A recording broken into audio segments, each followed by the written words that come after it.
السلام علیکم ناظرین، امید ہے آپ خیریت سے ہوں گے۔ اچھا، آج ہم بڑی دلچسپ موضوع پر بات کرنے جا رہے ہیں۔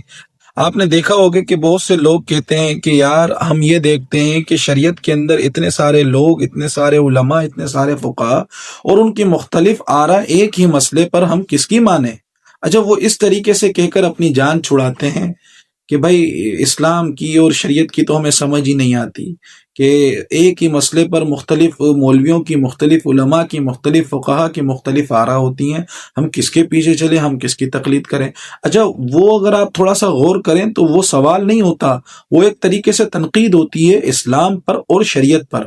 وہ سوال نہیں ہوتا، سوال کرنے کا انداز مختلف ہوتا ہے اور تنقید کی جاتی ہے باقاعدہ، وہ سوالیہ انداز کے اندر تنقید ہوتی ہے کہ بھائی اسلام تو اتنے سارے لوگ ہیں، الگ الگ رائٹ آف ویو، ہم کس کے پیچھے چلیں۔ یہ ایک طرح کی تنقید ہے۔ تو اسی طریقے سے ان کا مطلب کہ ذہن سازی بڑی ہی عجیب قسم کے لوگ ہیں۔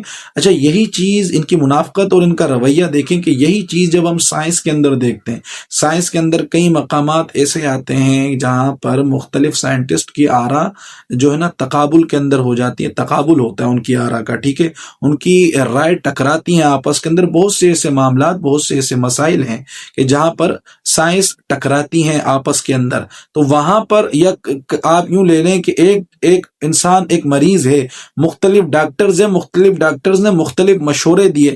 اب وہ فلاں ڈاکٹر کہہ رہا ہے کہ آپ کو یہ کھانا چاہیے، فلاں ڈاکٹر کہہ رہا ہے یار یہ آپ کو نہیں کھانا چاہیے، اور پھر تیسرے ڈاکٹر کے پاس جاتے ہیں، وہ کہتے ہیں وہ دونوں ڈاکٹر بے وقوفی کر رہے ہیں، اصل میں جو میں کہہ رہا ہوں وہ اس کو آپ سمجھے میں ٹھیک کہہ رہا ہوں۔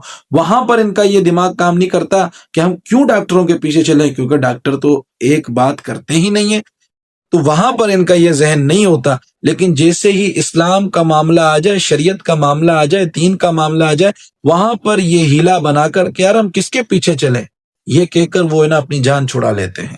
لہذا ایسے جہاں پر علم ہوتا ہے، جہاں پر کوئی بات ہوتی ہے، وہاں پر رائے کا اختلاف ہونا یہ اس چیز کے زندہ ہونے کی دلیل ہے، ٹھیک ہے۔ سائنس ہے، سائنس اپنی ایک حقیقت رکھتی ہے، ٹھیک ہے۔ سائنس کے اندر بھی مختلف سائنٹسٹ کی مختلف آراء ہوتی ہیں، مختلف ڈاکٹرز کی مختلف آراء ہوتی ہیں، مختلف رائے ہوتی ہیں، ان تمام ڈاکٹرز کی رائے کا احترام کیا جاتا ہے۔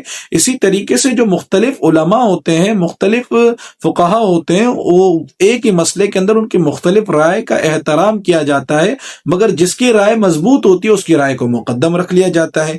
اب یہ آپ کے اطمینان کے اوپر ہے کہ آپ کس فقیہ یا کس عالم کی بات سے زیادہ متاثر ہوتے ہیں، اور کس عالم کی بات آپ کو سنجیدگی سے مطلب کہ اچھی لگتی ہے، آپ اس عالم کے پیچھے چلیں۔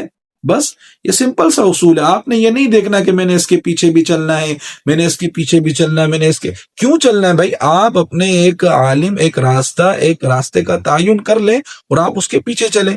آج ہی مطلب کہ میرے پاس ایک بندے نے قصہ سنایا، یار ایک جگہ طلاق کا معاملہ تھا، تو ہم نے 3 جگہوں پر مسئلہ پوچھا۔ میں نے کہا بھائی 3 جگہوں پر پوچھنے کی ضرورت کیا تھی؟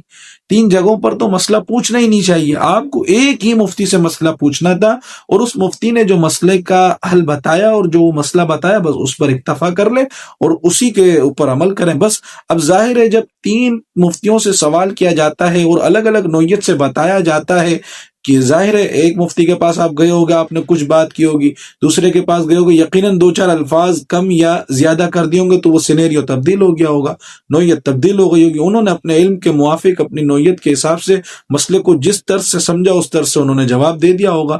ہم اس چیز کو جو ہے نا یوں سمجھ لیتے ہیں کہ بھائی یہ تو یوں ہے، یہ تو یوں ہے، یوں کہہ کر ہم جو ہے نا شریعت سے اپنی جان چھڑانے کی کوشش کرتے ہیں۔ اللہ تعالی ہم سب کو ہدایت دے۔